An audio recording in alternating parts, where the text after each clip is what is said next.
Hello, hello, everybody. Here What we are up? again. Hi, everybody. Hi, Hello. Batmom. Hi, Sasquatch Secrets. Nikki. Hello, Sasquatch How are Secrets you and doing? Batmom, our two favorite people. This is my son, Batmom. This is my son, Noah. Hello. So, do you want to tell everybody why Noah is sitting next to me? Yes, so we were having Mr. Jimmy Blanton on with us today, but he just had to leave last minute. And so we've been wanting to have Noah on the show. And so we called him up and told him, hey, Noah, can you come on now? And he was more than happy to. And we have a lot of questions for him. So let's do it. Yeah. So, first off, we just wanted you to say a little bit about yourself and like what do you do? Like, what are we going to talk about? What you do for a living? Well, I'm a personal trainer at EOS. So that's just my main occupation right now. And I help a lot more in just not with personal training, but actual programming and nutritional advice and whatnot as well. Yeah, and he's awesome. So he is going to be doing his being my coach, my fitness coach, to help strengthen my body and help build some muscle because I don't want to lose too much weight. So, and my eating habits are terrible, as he knows because he sees me Yeah. It's okay. Noah, I have a few questions that I want to ask you. First of all, from one coach to another. eat. What is your style of coaching? I like to just really motivate people. It's just people don't really believe in how much they can actually do. And when they get into the gym and they're in front of a bunch of machines that they have no idea what they actually do or what they're meant to do, then it's really intimidating. But as long as there's somebody there to teach them exactly what it's meant to do and to show them that, hey, it's not going to kill you. This is something that everybody does. It's something that you can do, and it raises their confidence a lot. I think I would like that because I felt like that like when I did go to a gym I felt like I didn't know how to use the stuff so I was kind of it's embarrassing I guess Oh to yeah, it so and it yeah. can be embarrassing, but that's something that everybody feels. It's something that's entirely normal. It's actually part of the training that we go through to kind of get past this to help people open up a bit more in the gym. That's awesome. That is awesome. I am so very proud of you, Noah. You I know, are I told you. a fan. Yeah. My heart pounds when I see you, Noah. Noah, I just love you to death. Thank you. So how do you motivate them? You just you like you just said right now, what do you like to touch on? What do you want them to know the most? Like what kind of connection do you want to have with them? Are you a friendly kind of coach or are you like a drill sergeant kind of coach? I'm a very much a mix of both. Oh, Some of my clients will ask me, "Did you wake up on the wrong side of the bed this morning?" oh, Or are Noah. you in a bad mood today? But no, it's because there's some days where we really ramp up the intensity, and I'm not, very aggressive about it, but I'm assertive about it. I'm gonna tell you, okay, yeah, this is a heavy weight, and I know that this is gonna suck, but we're gonna sit here and we're gonna do 3 sets of this exercise, okay? The timer starts now. Go right ahead. And then they're Oh, just like, oh my god, this is so hard. I can only do 2 sets. I'm like, you can't. No, you're doing 3 sets because the requirement is 3 sets. You think you can only do 2, but I know just by watching them that they can do 3. That's Of awesome. course, there's exceptions where if they're truly struggling and I can see from a coach standpoint that they really can't continue, then I would intervene. But a lot of people, again, they don't believe that they can really go on as far as they do. So they think that they can stop. But in reality, they can go so much farther than that. I'm so proud of you for teaching that to people. mhm. And I'm so impressed that you see that in people because he's only 22. Wait, you're 21. You're going to be 22. I will be 23. He's only 21, but he sees that in people. And I think that's awesome because we need people like you that believe in other people and to Okay. help them believe in themselves. Yeah, absolutely. We need that in this world. Big time. Mhm. 100%. We It's do. something We that need to get we need to get back to like being human to each other, like supporting each other, helping each other with like, because like I know things that you don't know and you know things that I don't know. We could all just join them all together and like become united again, because we're so far from that. And I think that anybody doing anything, any jobs of service like this are very special, take like stepping up to the plate, because it's much needed right now. So I think we're all going to create a better world by doing that. I agree. And like, you're not just doing that as your job, you're actually making an impression on people that I'm sure translates into other things in their lives and other areas in their lives. 100%. So I have my question, because I don't think I've ever asked you this, is well, I think I might know, but I don't know. What got you so interested in this?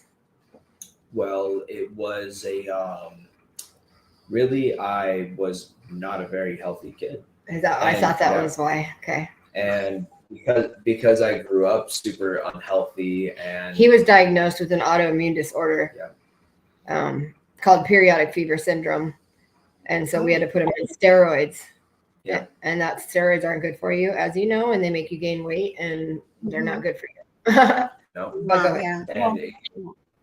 And it just made me generally sick, and I couldn't really keep up with the other kids, because being as, putting something like that into your body, and then your body getting sick every 2 weeks in response to it, it's not a very great cycle, especially mentally on a kid like that. Like when you're surrounded by so many other kids, especially when it's like small town, everybody knows everybody, like it's a very active community, I should say, then it's a lot different.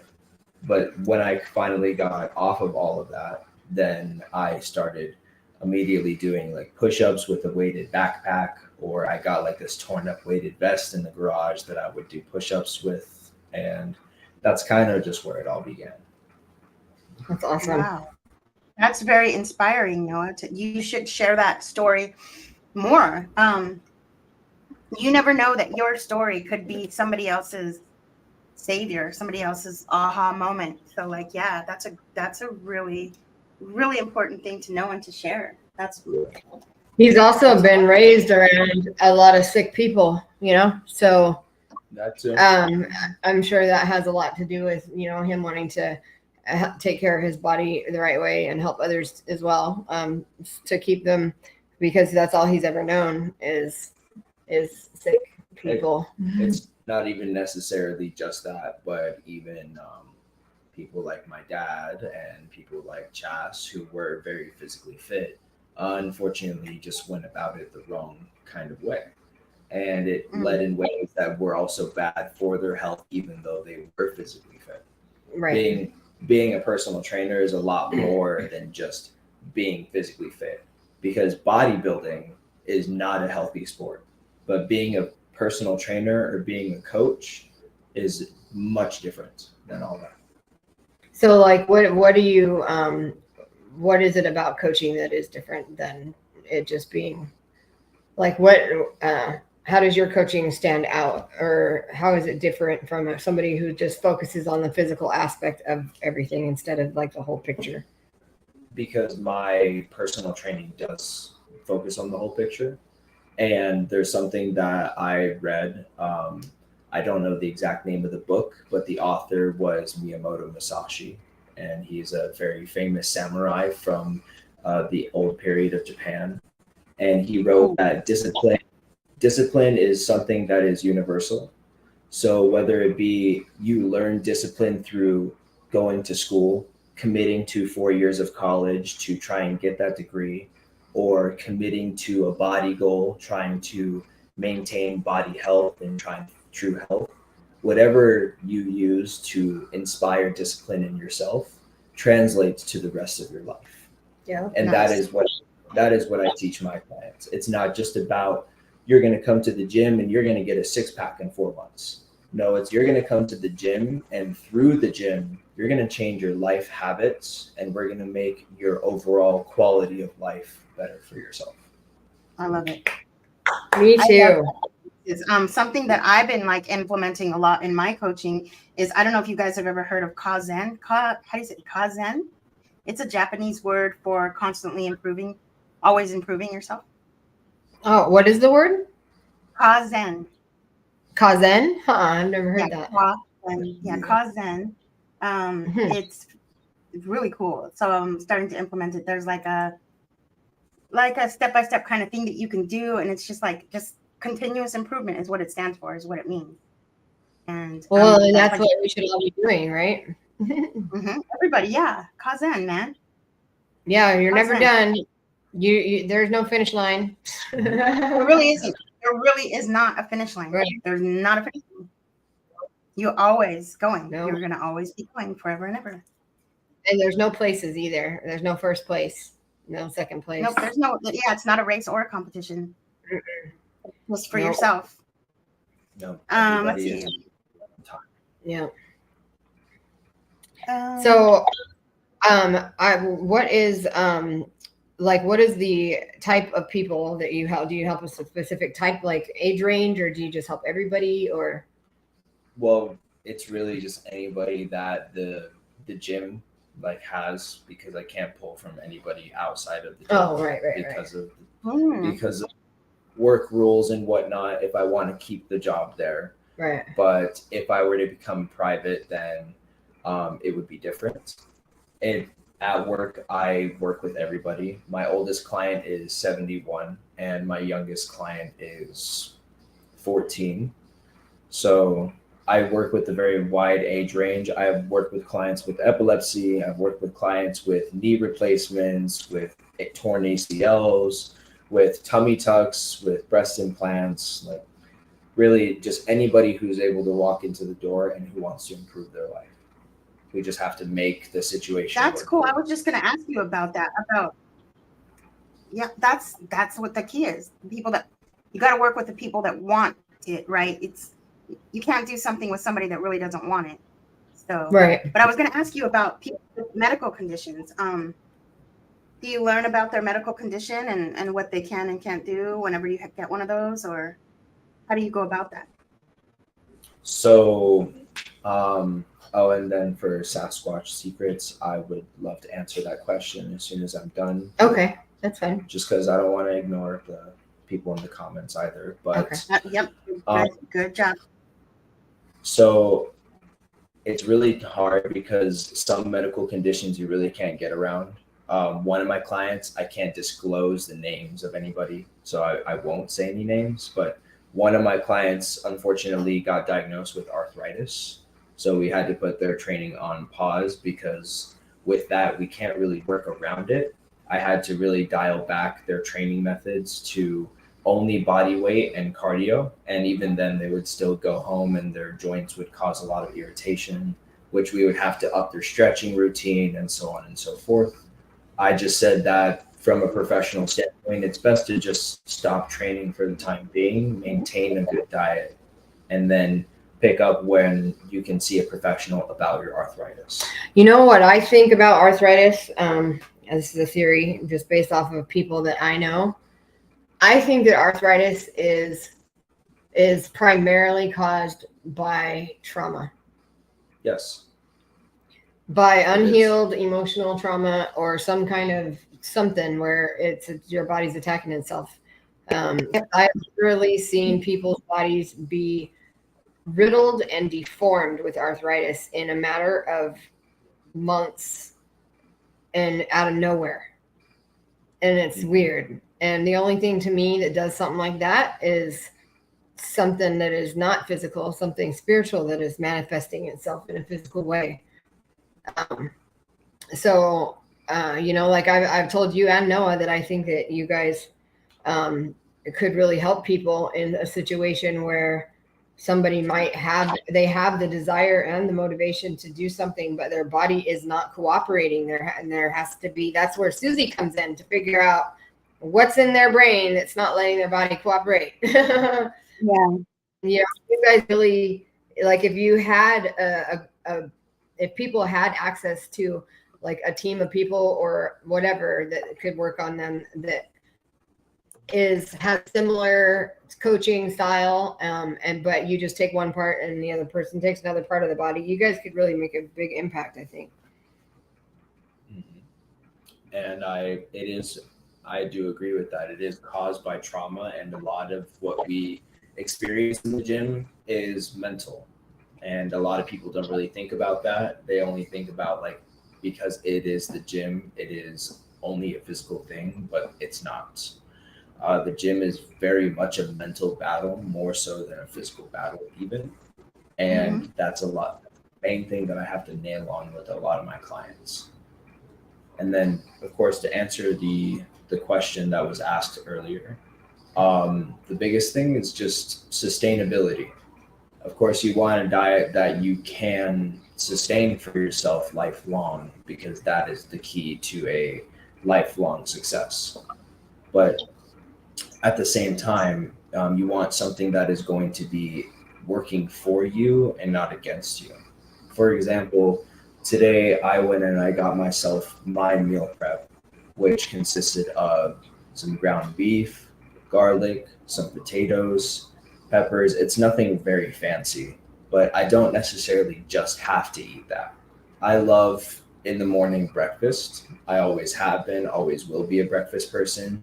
Because me. Yeah, it is, in fact.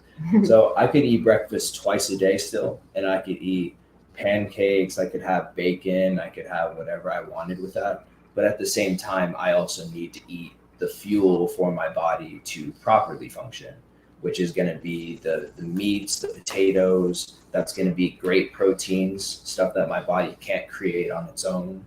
Starches, good carbohydrates. And I can only eat about one of those a day, and that would already make me generally healthier than most of the population. So incorporate for somebody else, say pick one meal of the day where you do want to eat something that you truly want to do. Like, okay, I love barbecue. So I'm going to have barbecue for dinner. And you can have barbecue for dinner every single night. But you also have to eat a good breakfast and a good lunch. So say for breakfast, you could eat some overnight oats, some good yogurt, some fruits, some vegetables. For lunch, you could also have something that's a bit more on the higher protein end, maybe even a protein shake at lunch. And then by dinner, you could pretty much have whatever you would want to. I followed that same thing for pretty much my entire high school regime. And that's what got me out of the rut of being the super skinny guy. I gained about 20 pounds in that time that I did that. And then, let's see. If you are not mentally prepared or ready to work by it, getting the mental help needed will help through the pain for absolutely nothing. Wait, what? Oh, okay.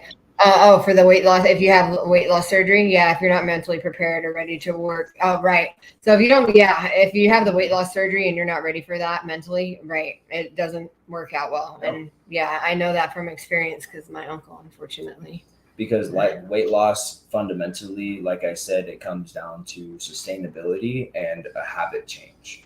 It's not something that you can just say, oh, I want to start losing weight, so I'm going to eat the same things and eat just as often, but maybe start eating a little less. It doesn't work like that. What about the drastic diets that people do? Do you think those work? Like, it depends, because everything comes with situationally. Right. Oh, so what do you think about intermittent fasting, especially for the obese? It's actually funny. I have a story about it because I used to be very much into intermittent fasting. Very, very much so. I was very, very strict about it. I would wake up, I would fast every day for 4 to 6 hours, drinking only black coffee and water. And then I would break my fast with 2 pieces of fruit.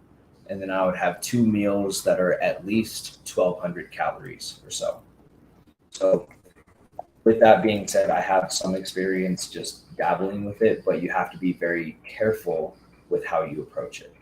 Because with the obese, what that fat is essentially stored calories. So any calories that you need to burn throughout the day that you don't already have accessible, then you can get from your fat stores. But when you run to a certain point, you need fat for your hormones. So if you're only providing your body nutrients at a certain time of the day, especially through extreme stress, then your body isn't going to always be healing throughout the day, if that makes sense. Yeah, it does make sense. So you need to, like you said, if you're going to be bulking up, like when people go through bulks, that's why they eat so much food and so many meals, because they're feeding small sticks to the fire constantly. Right. You want to keep the fire stoked and going and keep it growing and growing. But what's going to happen to a fire if you give it wood for an hour, but then you starve it of wood for 4 hours? Then it's going to go out. It's going to turn into bird. Right. Restart the whole thing. Right. So your fat is what would keep that fire going. But if you have no fat to burn, then the fire goes out. Huh. That's interesting. That is interesting. I think part of the big thing too is to make goals that you can reach, like realistic goals that you can reach. That's the part that I think that would contribute to success too, to like not make a goal that you really can't reach right away. Yep. And that's another thing too, is goal setting. And we also have our own training on that as well, where we can to look at somebody and set a realistic goal for themselves. A lot of people do come in and they're obese and they want to lose all the fat as much as possible. They're like, get this off of me. I want to look good. I want to feel good. I want to do it in 6 months. And unfortunately, I have to look them in the face and say, that's not possible. And like, it's the hard truth, but I'm going to tell them the truth right up front.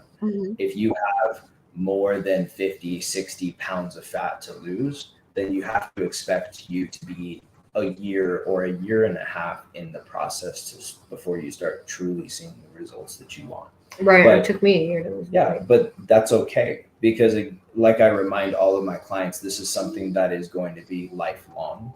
So just think of the next, even if you were starting at your age, think of the next 30 years of your life. If you could spend 1 year getting into great shape, which that's what it would take, is about a year or 2 years getting into great shape. And then you sustain that, which would be so much easier than just suffering health problems for the next 3 decades. Right. Oh my gosh, so much. Oh, and then what is your opinion on keto? So, I have found only ketosis is burning that stored fat. So the reason why it's burning that stored fat is because your body runs entirely on glucose. And glucose is broken down from sugar, from gummy bears, from starches, from rice, from cereal, from anything that's a carbohydrate. It's turned into glucose in your body, which is then used for energy.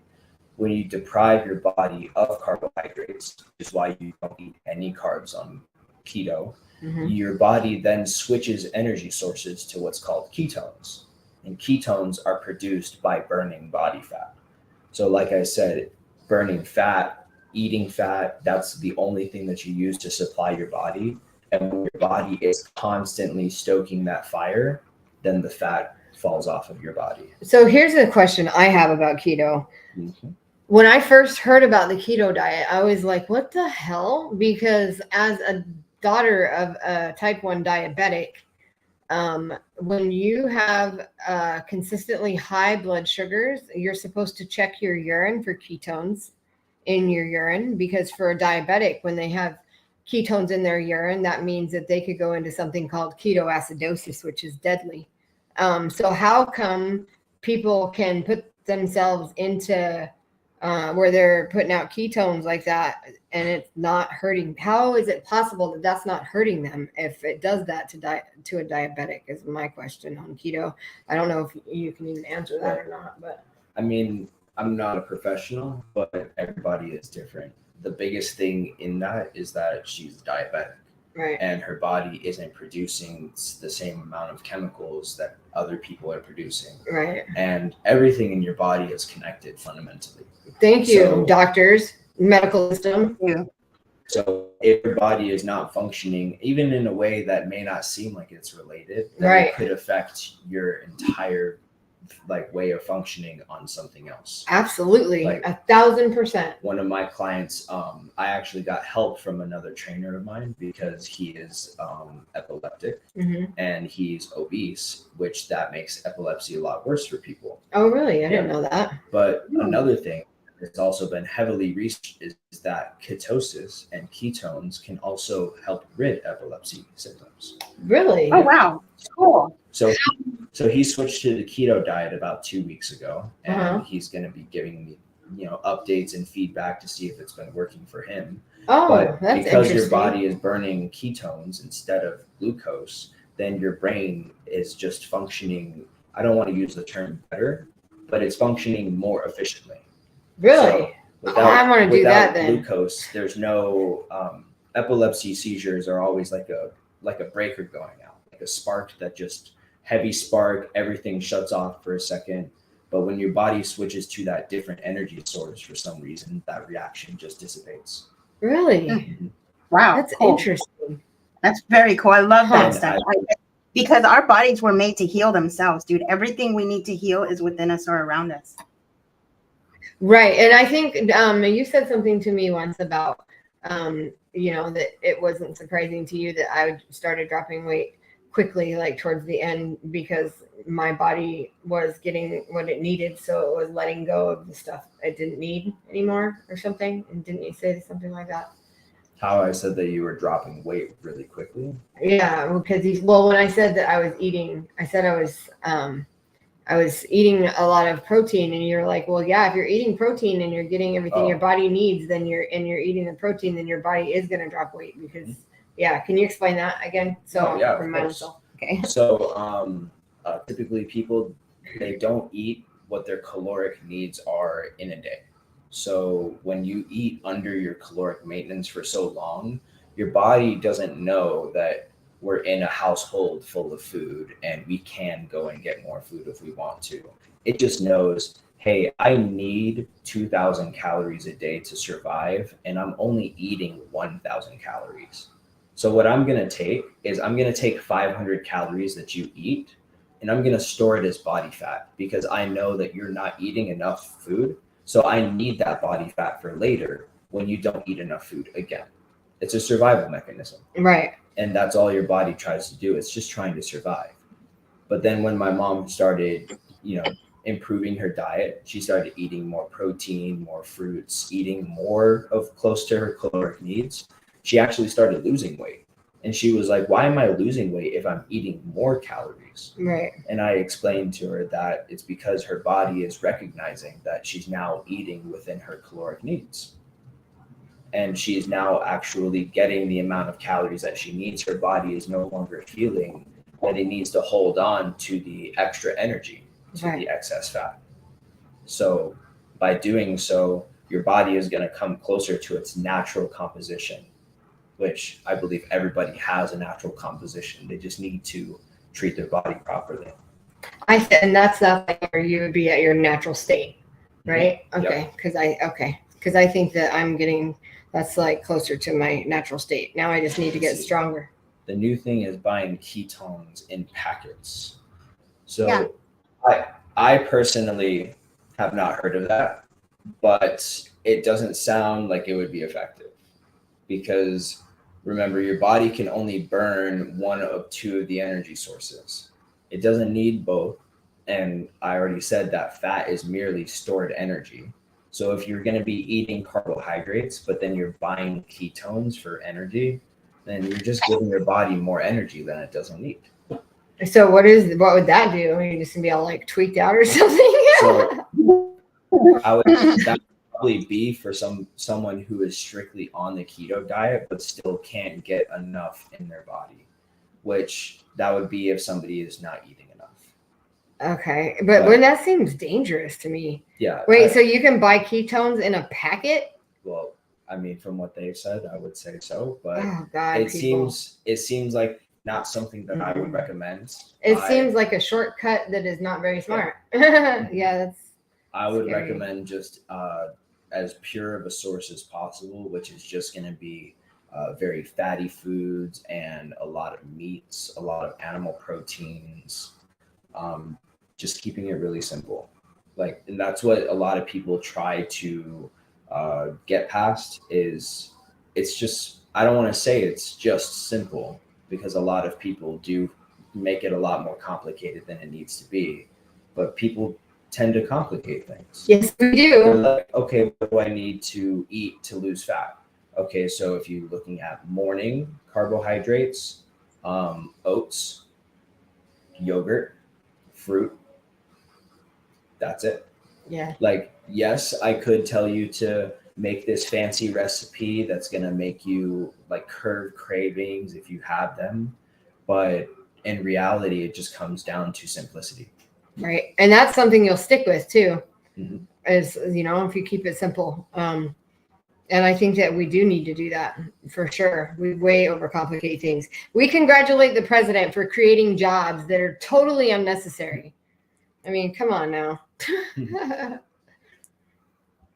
I have another question for you, Noah. So, what kind of projects or programs are you putting together for the future? Do you have any ideas that you are got in the works?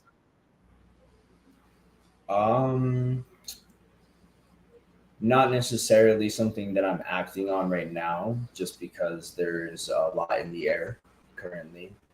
But in the future, whether it be a year, whether it be 5 years from now, I'm hoping to have my own brand of gym stuff, something that either that I would be able to use or something that I could sell to my friends. Speaking of which, what about people that can't get a gym membership? Is there any tips or things that like people could do at home that to do kind of this like exercises and stuff that you would do maybe at the gym, or something you can like substitute or something? Maybe. I mean, there's a few things that you can do, but I would say from a coaching point of view that you do need outside resistance, because fundamentally to gain muscle, to stimulate the muscles in your body, you need to demand more from your body, which you can do at home, but it's just more difficult to attain because your body can progress a lot easier when it's just one weight.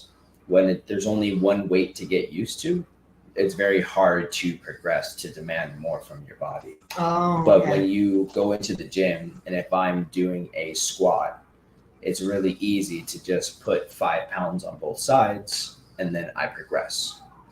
That makes sense. So what you can do all the body weight squats at home that you want, but past 35 reps, your body isn't going to produce the necessary hormones for muscle growth anymore.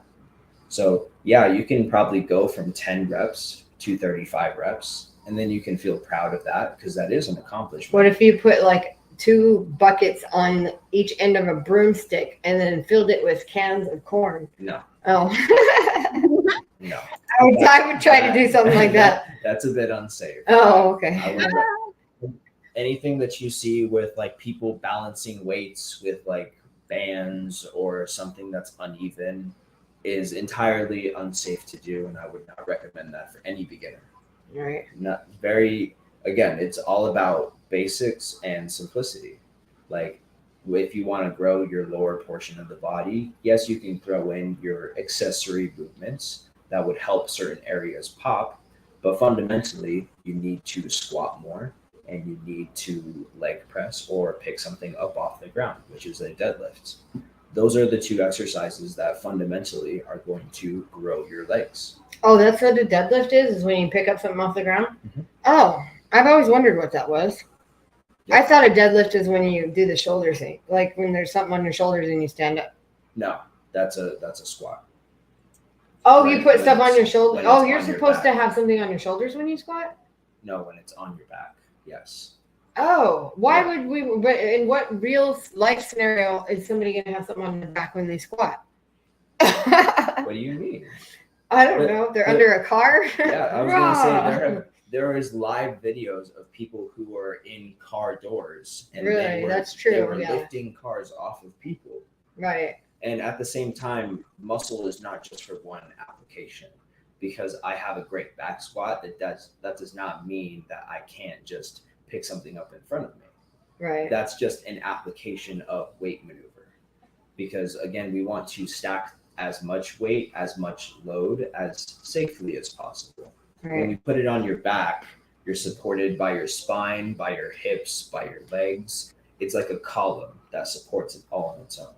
Oh. So we don't want to put it in a position where it's weakened. That's why people, if they put it too high up, they'll say, hey, lower the bar a bit, because if it's on your neck, then it's going to cause you to lean forward. Oh, right. And that's going to toss you forward.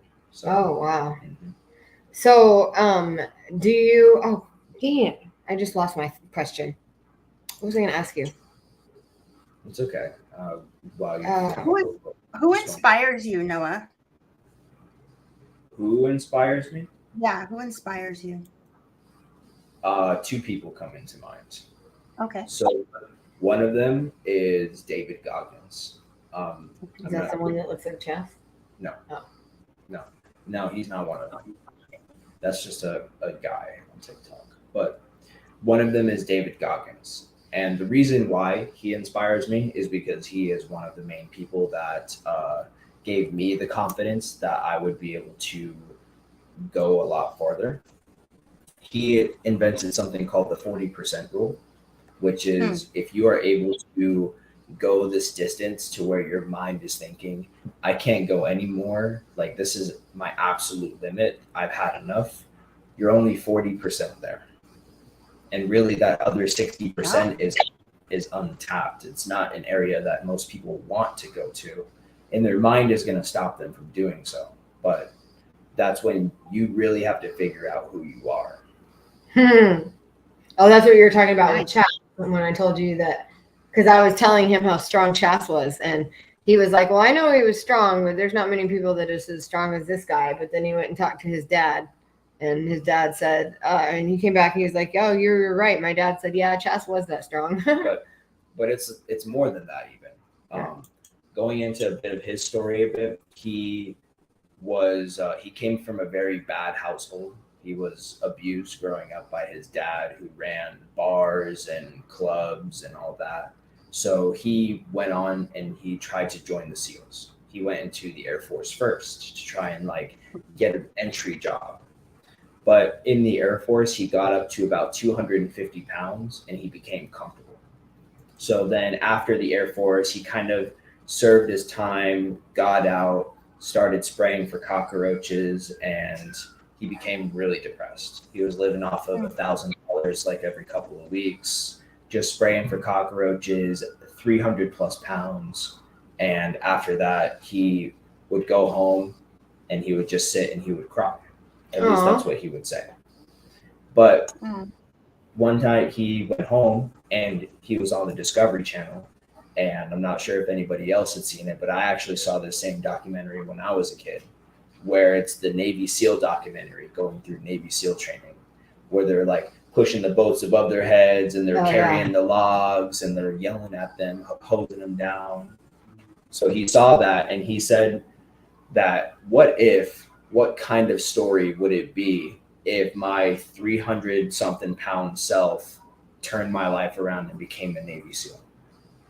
So of course, he called up every recruiter that he knew at the time. He said that he had prior experience and he wanted to become a SEAL, but they laughed. They're like, and this is the exact quote, they're like, you're fat, you're black, and you are way too old to be a Navy SEAL. So let's stop the jokes here. Wow, that's rude. And the only time that he had a chance was he called the recruiter's office, and the recruiter was so busy that he was just like, yeah, you want to be a Navy SEAL? Just come on in. He didn't ask him how old he was, what he weighed, anything. He just said, come on in. As soon as he saw him, he said, you do realize that you have to lose 106 pounds in 3 months to even qualify to be a Navy SEAL. And he said, I do realize that, but I want to be a Navy SEAL. So of course he told him the same thing. He said, just come back in 3 months if you're really ready. But he came back 3 months later, 106 pounds lighter. Wow. That's awesome. And even from a coaching standpoint, the amount of stress that you have to put your body through to undergo that is unimaginable. But not only did he go through Hell Week, which is 140 hours of staying completely awake, being hosed down by cold water, being thrown in the ocean, carrying boats and logs. He did that 3 times because he failed the first 2, and he would not stop until he was a Navy SEAL. So he is a Navy SEAL? He became one? He became a Navy SEAL, yes. Wow. After he retired from the Navy SEALs, he was looking for his next big thing. Again, like you were saying, like there's no finish line. Right. Even for a Navy SEAL, like he was looking for something else meaningful to do. Right. So, as some people know, 22 veterans an hour commit suicide, and he wanted to do something to commemorate those lost people. So he looked up hardest challenges in the world. And something that came up was the Badwater 135, which is a 135-mile run through Death Valley. Oh, crap. In the summer. What? Oh, God. Are you serious? It gets to like 140 That's degrees. Crazy. And this is something that people participate in. Wow. He said, I want to participate in your race. Being a big old Navy SEAL, jacked guy. Like, yes, he's a Navy SEAL, but he's built to be a soldier. Right. So the director was like, oh, you're a Navy SEAL? Okay, buddy. So there's a race this Saturday in San Francisco.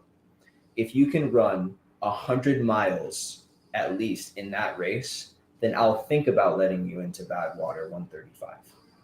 So he showed up that weekend being 270 pounds muscle. Wow. And he ran 100 miles, 101. The people that were there, they had relays. There was teams of 4, teams of 6. They would run a mile, pass it on to the next person. They would run a mile, so on and so forth.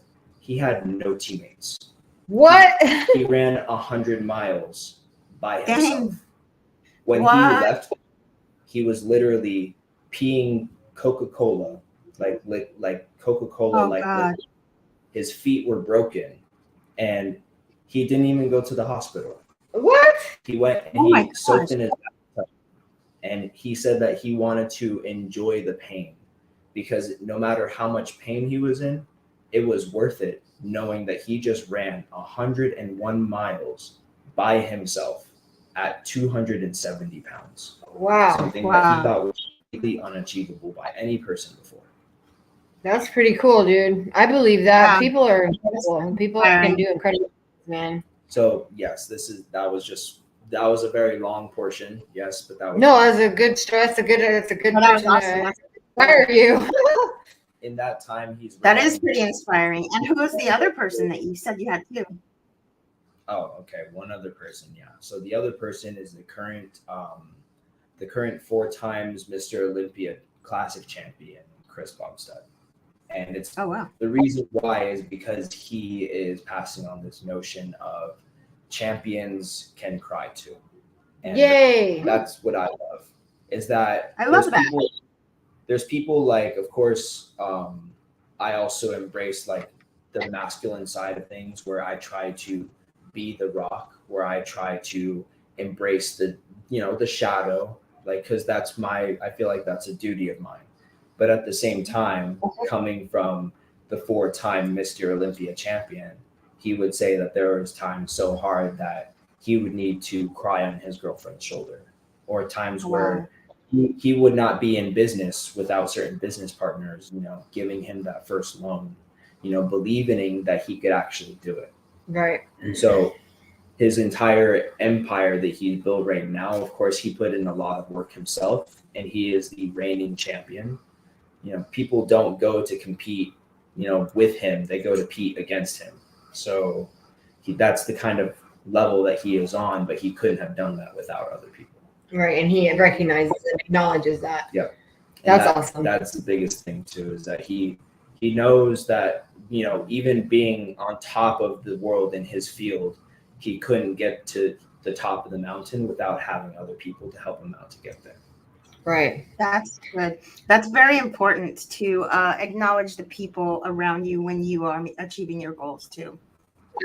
I agree. That's why I hate the word self-made millionaire, because there's no such thing. as a self-made anything. Everybody had help getting somewhere. Yeah. Mhm. So no, you're not self-made, and you're not, especially if you can't slice a cucumber. Just kidding. Jara, Sorry. Jara, who inspires Yes. you? Who inspires me? Mhm. My children actually inspire me every day, and surprise me. The one thing I never will get over as a parent is how much they are their own people, and it's just like, wow, because you made them, inside your Mhm. body, and then they came out, and they're their own people, and when they're their own good people, it's like super awesome. You inspire me, Susie. Oh. Um, Oh. How? I said, Anybody who takes the time to realize that the only thing that we have, right, is like each other, and we're here for a reason, and I'm pretty sure it's not to like become, I don't know. I mean, everybody has their own personal reasons, but like as a collective, I think we're supposed to be learning to help support each other. And so I'm inspired by anybody who has that type of a mindset. And I do see it growing, but I also see that there's a lot of people out there that have no idea even like what I'm talking about. So I'm inspired by anybody that has that type of a mindset. All people that are open. I think all people will get there in their own time, and I choose to I choose to believe that, so that it will happen. That's what I'll experience, is that everybody will get there in their own time. I don't want to say that some people will never get there, but honestly, some people were never meant to. Some people didn't come. Some people came to not, that everybody has their own mission. Right. But I choose to believe that at some point, everybody's going to awaken to their own self-awareness. I definitely see that there's a lot of connecting going on of people, for me anyway. A lot of I'm bumping into people that have a lot of the same thoughts and mindset. And that's what I wanted to ask you is, like, with your people, have you seen like a common thread in the things that are complaints that people have lately about like their bodies, or like just in general with their lives? Because I'm sure they kind of talk to you about personal stuff too, a little bit maybe. But is there a common thread of, because I know that things come in waves and people influence each other. So sometimes people might get gym memberships because their friend got a gym membership, and they both might be thinking that their bellies are too big or something. And so is there anything like that where you see like trends? So, I mean, there's always going to be the physical trends. Like I can sit my clients down and I already know like what a lot of them want. Like a lot of my women clients, like, of course, some of them want to work on their legs or their butt, but a lot of women clients, they want that shoulder bicep separation when they wear a dress, and they want their arms to be distinguishable. They don't want it to just be like a smooth surface with really? no muscle. Like that's something like that. That's something that, not a lot of people think about, but women do want, because I'm like, okay, you're in a dress. Describe what you look like to me. Like what? Oh, that's good that you do that. What does your back look like to you? Like what does your arms look like? What do you want to improve in that area? That's awesome that you do that. Like just that is great. It's like visualization. It's like using your subconscious mind to create your experience. So I love it. Right. Because that's why I put this picture on my phone. And of course, you guys already know that like manifestation does bring things into reality. So by saying like, now think about that and hold on to that feeling, hold on to that image, because that's exactly what my program was going to work you towards. And I reinforce that by saying, if you ever feel low, if you ever feel like you're lost or you're down, just remember that that's what you're there for.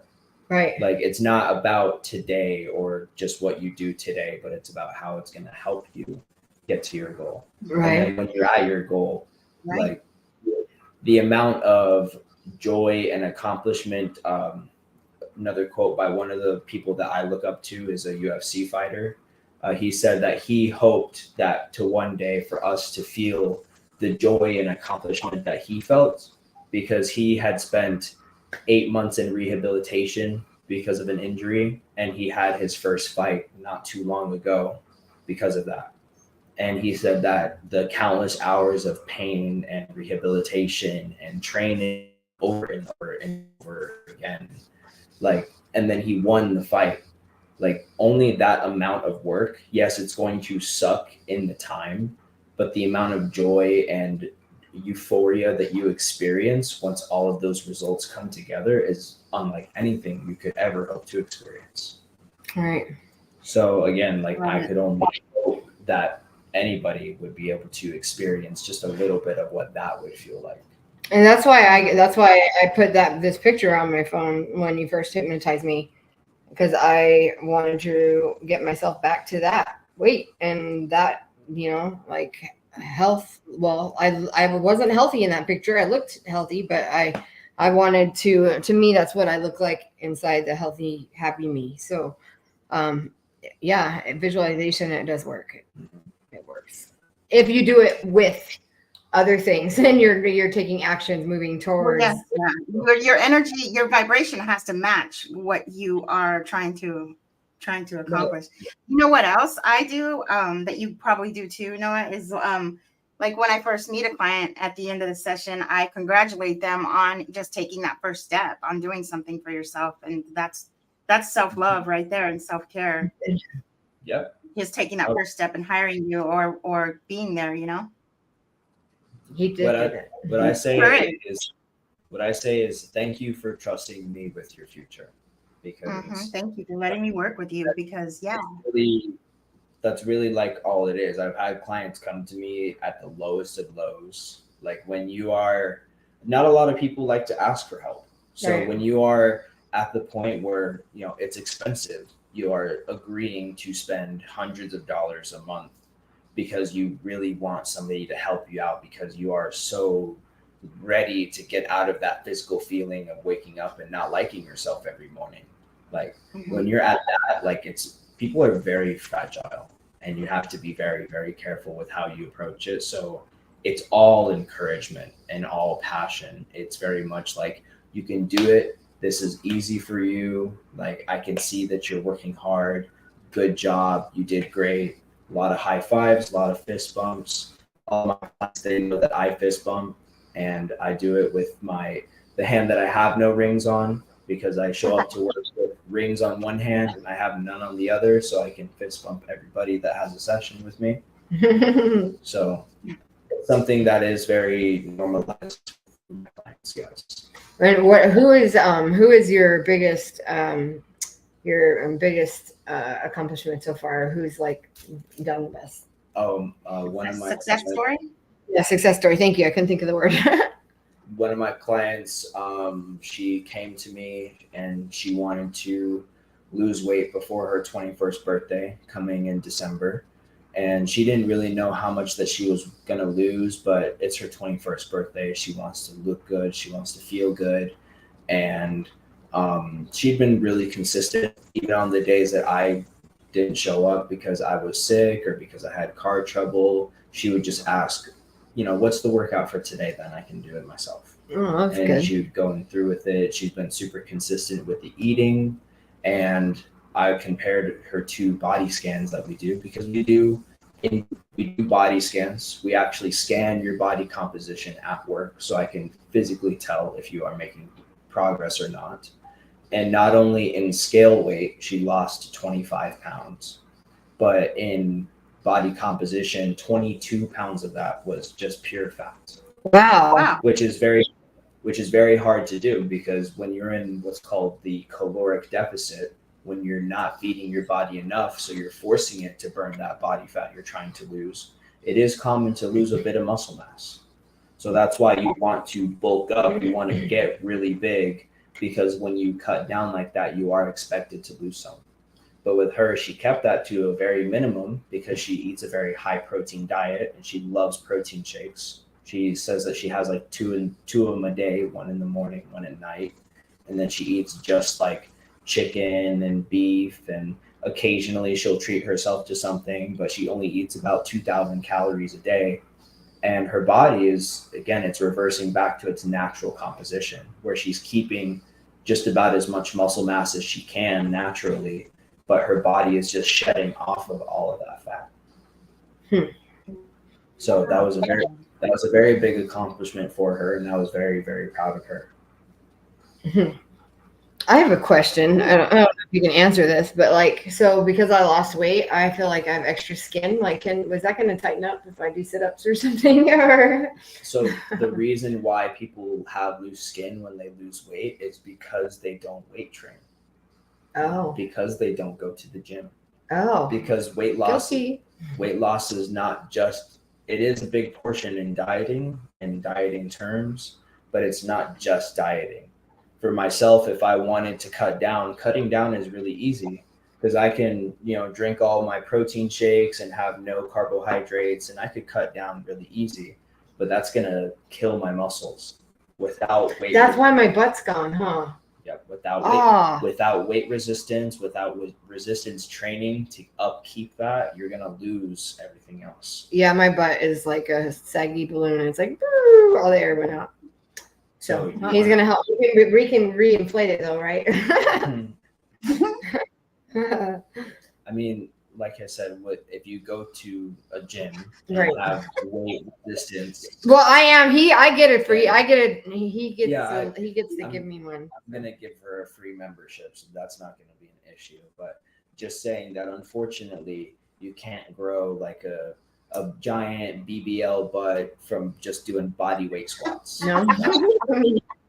Not possible, unfortunately. I wish it were, but it's not. It doesn't work like that. And anybody who is listening who happens to be a member at EOS or is wanting to get a gym membership somewhere and doesn't know where they want to go, pick this guy because he's really good. Yeah. Thank you. And he works at the gym. Avondale. Yes. The Avondale EOS location. Yeah. So, of course. So I want to ask you guys a question before. I want to ask you guys a few questions before you go, some motivation and positivity before we leave. And I would like to know, what is your definition of success for you personally? Okay, you can go first. Both of you. Me? Well, I'm having her go first. Oh, my definition of success in what? Life? Personally, yeah. Personally, my definition of success is, at the end of the day, like I ask myself if I left the world better than I did when I found it. In what way did I impact, anybody? What things could I have done better? And if you come up with an answer that says that you're in alignment with who you really are, and the things that you are doing are not going against that, and you have been working towards any kind of goal, no matter how small, no matter how big, and you have done anything, no matter how small or no matter how big, to help impact the life of another person, then I think that you are successful. Great answer. Noah? I just think that being successful just means of course, to take care of others, but to also make sure that you take care of yourself as well. Because great answer as well. When I think of success, I know that in my heart I'm going to be helping people, and that's never something that I have to question or even think about. But when it comes to myself, that is something that I actually have had to think about and have had to become better at. So success in my mind is, like I was saying a little bit earlier, making sure that everything in my control, I'm able to do to the best of my ability. And I know that I am. Not just like I try to lie to myself and say, oh yeah, I did a lot today. I feel like I did a lot. Like, you have to be honest with yourself, but as long as you are. High five. Thank you. Yeah, I love it. I love that. You do what you're in control of, then that's successful enough. You don't need to worry about the things out of your control. Right. Yay, I did such a good job. You did a good job, Mama. You did. Because also, you can only help somebody out as much as you help yourself out. Same thing, like you can only accept as much love as you love yourself, and you can only give and accept as much love as you love yourself. That goes with everything. Everything is a reflection of yourself. So if you want to help people really well, you have to make sure that you take care of yourself really well also. Right. How about one more? Okay, so I got two. You can pick which one. So one of the questions is, what do you love about your life?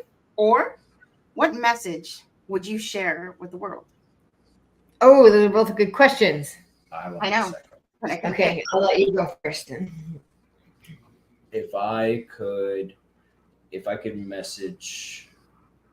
say a message to the world, Mhm. I would probably have to say, I'm going to reference something that I heard, and it's just ask her out. And it might seem like, what does that mean? I like that. What is yes, that I get it. You know what it means too. Yeah, Like, I get it. But it's universal. It's not something that's like, it's not just a girl. It's that job opportunity. Ask her out. Kind of like go for it. Take the leap of faith. That one person that you thought that, hey, they would be a really cool person to talk to. Go for it. I wonder how it would be like if I tried that. Go for it. Gosh, I'm so proud of you right now. That is so proud of you. As soon as I've used that analogy for a lot, it's actually what got me into personal training, because for the longest time I've worked at a gym, but I've never been into it, and I've always liked going to the gym. So I always just was like, what would it be like? And eventually I thought that I would never know what it's like until I actually try. I'm so proud right now, because I think that maybe that's a lesson that he learned from watching me, because my grandma used to tell me all the time. She used to tell me every day you should do something that you're afraid to do. That's how you know you're growing as a person. Mm-hmm. And so I always just asked her out. And like, even now, like we don't have a lot of money, and I want to do the yard, and I don't have anybody to do it. So I'm just trying to figure out how to do stuff, and I'm just doing it. But I'm so glad that you have that outlook. Oh my gosh. That makes me feel like he's going to be just fine in this world. He's going to be just fine. Just fine. Yeah. That makes me feel good. Okay. So, since my son gave the best message ever to the world, I will pick the other question. And that was, what do I love about my life? What do you love about your life? Everything. Good answer. I want another answer besides everything. Okay, what I mean by that, I was gonna elaborate. Everything is. I was gonna elaborate. I love everything about my life. Right. I feel like right now at this point in my life, I feel like I am standing at a point where I can see in front of me and behind me, and I understand why I'm standing where I'm standing. And that's cool. So I feel like I have an appreciation right now for everything in my life, even the things that are sad, because in everything I'm learning so many lessons. I'm so grateful for my friends and my kids. Like you guys let me voice and talk with you guys, and you guys give me strength. And I'm grateful for that. I love that. I don't know what I would do without you guys. I love my house. I love my family, my husband, my dog. I love right now that Susie has helped me somehow to, you've helped me to find a strength that I didn't realize that I have. And so that allows me to love everything about the world. It's not as scary like it was before. I see opportunity and wonder in everything. Everything looks cool, and I'm excited to experience and try things. Like we're gonna plant some seeds here and try to plant food and have a garden, and that's exciting. So I love that I have my kids that want to do stuff like that with me. That's awesome. So That is I love awesome. everything. Those are answers. Well, What it about is you? that time. So we're No, gonna you round don't it get to up. not, excuse me. You don't get to not answer a question. Okay. Nice Which one do you want me to try. answer? You pick which one Which you want one do me you to want answer. to answer? Nope, you get to pick which one do you want to answer. What message do you have for the world?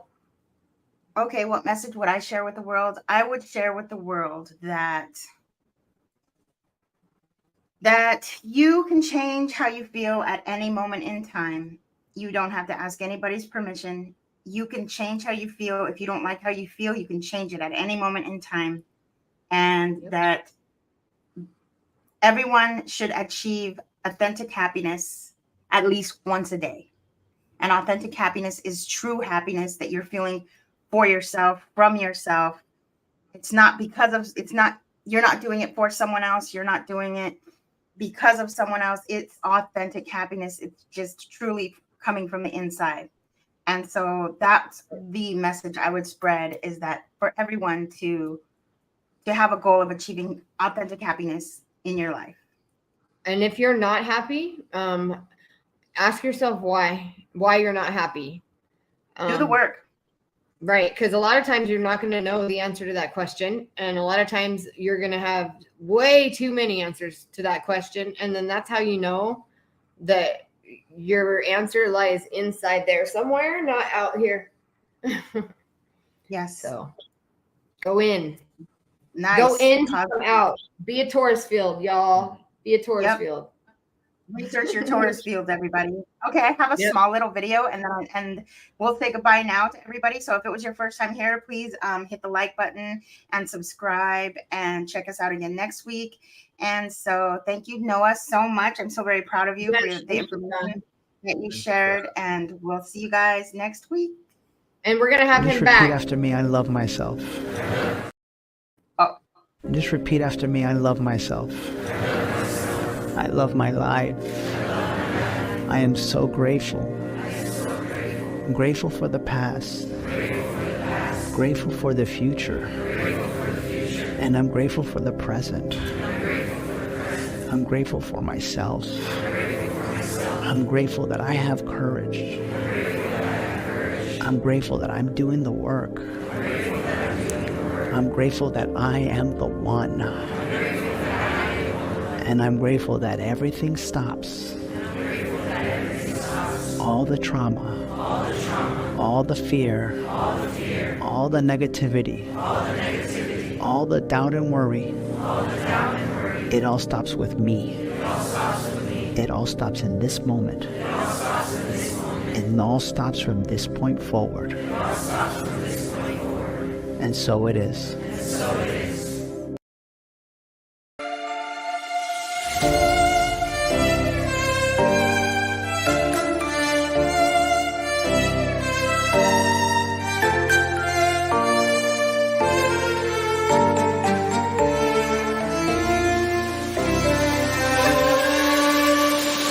No one ever sees me.